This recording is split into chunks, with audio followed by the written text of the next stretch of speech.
Hello,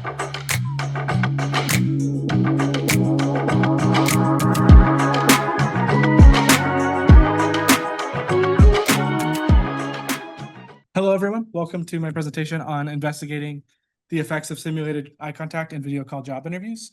My name is Andrew Jelson, and this was presented at CHCI back in May.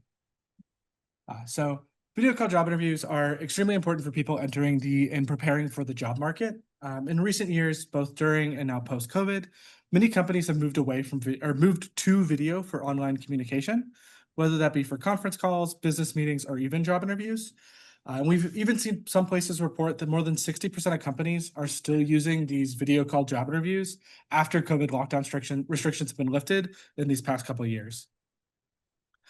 So when you're preparing for these job interviews, many people are going to take a quick Google search and try to figure out what is the best practice for conducting yourself. And most of these sites are going to recommend that you should be looking at the camera and not the screen. So on the left here, we have a WikiHow article. It's a very common website in the US for these tips. And they talk about how to interview with confidence and how you should look at your screen to make it look like you're looking at the interviewer. And many other interview help sources are going to say very similar things. So why do they say this? There's a discrepancy between the position of the camera and our eyes during a job interview, as you can see kind of in the image up here. The person you're speaking through sees the world through their camera, which is typically located at the top of the screen, effectively becoming their eyes. So when you look at the computer itself, it's going to appear as though you're looking down and not making any eye contact. In the bottom image, however, we have simulated eye contact, where I'm looking directly into the camera, and the person on the other side is going to see this as if I am making eye contact. We say it is simulated and not real because we're not able to see the other person, so I'm not able to read nonverbal gestures, facial expressions, hand gestures, because I'm looking at the camera and not my screen. So we wanted to know if the simulated eye contact really positively affects job interview performance, like the online articles recommend. And so through prior literature, we know that eye contact is important for communicating empathy and presence, making the other person feel heard, and it's important for conducting peer-to-peer communication as it shows empathy and presence. Researchers also have found that users are less sensitive to vertical discrepancies rather than horizontal ones, which is what informed the design of putting cameras towards the top of your screen rather than on the sides. Assuming the benefits of eye contact translate through video-mediated communication. So we wanted to know if the simulated eye contact is actually going to affect our job interview performance by asking the following research questions. RQ1, how does the interviewee's simulated eye contact affect interviewers' perception of the interviewee's performance? Or rather, how does the simulated eye contact affect the job interview performance? And does the interviewer put value in simulated eye contact? Second, we wanted to know how an interviewer's gaze pattern might differ when there is or when there is not simulated eye contact. So where is the interviewer looking when eye contact is maintained versus not maintained? So to answer these questions, we did two studies. The first study was an in-lab experiment where a researcher was being interviewed by a participant. We recruited 18 participants from our university. In this setup, the participant did not know that the author was our interviewee and is one of the researchers. They were asked 14 questions, where each question was evaluated based on the participants' answers, and the answers were consistent across all participants through a series of rehearsals. So as you can see from our experimental setup, the image on the left is our Confederate researcher making simulated eye contact, which they did for half the questions, and then no eye contact for the other half, where they looked somewhere else on their screen. For our dependent variables, during the interviewers, the participants had a Zoom interview kind of on the side of their screen, as shown in the image below, with the traditional Zoom layout in the middle. Each of the survey questions was a 7-point Likert scale, and we used a Tobii eye tracker to track where the interviewer was looking. We say that F-inter is when eyes are fixated on the interviewee. F-self is when the eyes are fixated on themselves. F-else is when they're looking anywhere else on the screen. Additionally, saccade is any rapid eye movement between fixation points, and eyes not found is when the eye tracker cannot detect the participant's eyes. In terms of our interview evaluation, we did not see any statistical differences between the eye contact and no eye contact conditions. However, our interview evaluations were generally high. We had a median evaluation of 6. So we may have seen potential ceiling effects, which limited our results. In terms of gaze pattern, the duration during which the interviewer looked at the interviewee was not significant, whether eye contact was maintained or not. And our hypothesis was that participants may look at the interviewer more if the interviewee simulates eye contact, but we didn't see any evidence of that.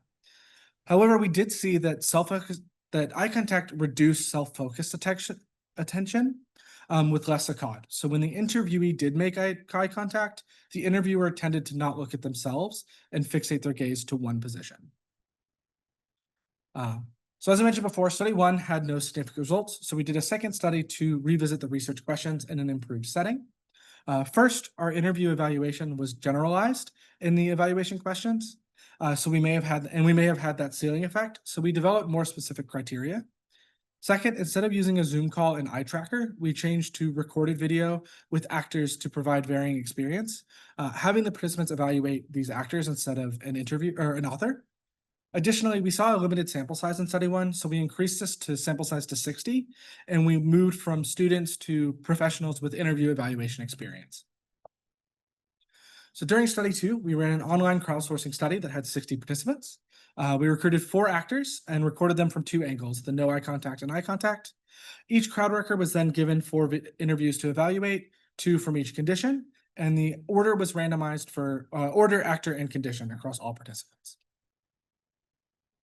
In terms of the actor recording, we recorded the video with the setup shown below, where the camera content was exactly the same as they were placed vertically aligned, taken simultaneously. So the video content was the same, and the only difference was whether the actor had eye contact or didn't have eye contact, shown in the image below.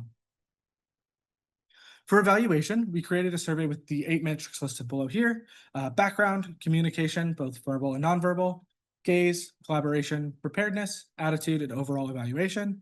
And we asked them to evaluate each actor based on these metrics.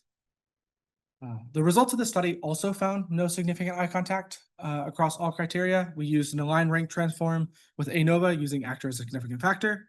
And as you can see from this table here below, there was no significant condition for any of our evaluation metrics. So based on both studies, we had this inconclusive effect on eye contact. So we theorize here that as people do more video calls, they may be more accustomed to this discrepancy of where people are looking, in the case that eye contact may have weakened over time. Additionally, in study 1, the participants may have listened rather than looked at the participant and used that for their evaluation. So our context of conversation may also influence the results. It is unclear if the simulated eye contact is beneficial to other areas like virtual therapy, social gatherings, or business meetings. We focus only on the job interview and cannot theorize the results beyond that. There are also some implications regarding simulated eye contact. Making eye contact with the camera prevents a focus on the screen, which makes it harder to see other video called members and harder to read these nonverbal cues. These cues could be something like a gaze aversion where you intentionally look away, or some sort of head nodding showing agreement. And these can't always be seen if you're looking directly at your these can only be seen when looking at your screen and not when you're looking at your camera in most cases. One way to fix this would be to potentially use computational gaze correction, but we do worry that this has some other limitations. For example, when a person thinks a person could look up, which adds information about what they're doing, but if the gaze is correcting it, they're still going to look like they're looking at you, which adds in this level of forced gaze, may limiting trust in visual cues. So we don't know if they're actually looking or if they're just shown to be looking somewhere else. So in summary here, we could not find any evidence of simulated eye contact positively affecting job interview performance. And we theorize that modern workers may value eye contact a little bit less in virtual environments. We also saw that interviewers tended to look at themselves tended to see themselves and look at themselves less when interviewees made simulated eye contact. And a future study would be needed to evaluate the potential downsides of making simulated eye contact. So is looking at the screen better for nonverbal communication, whereas looking at the camera helps produce eye contact? Thank you.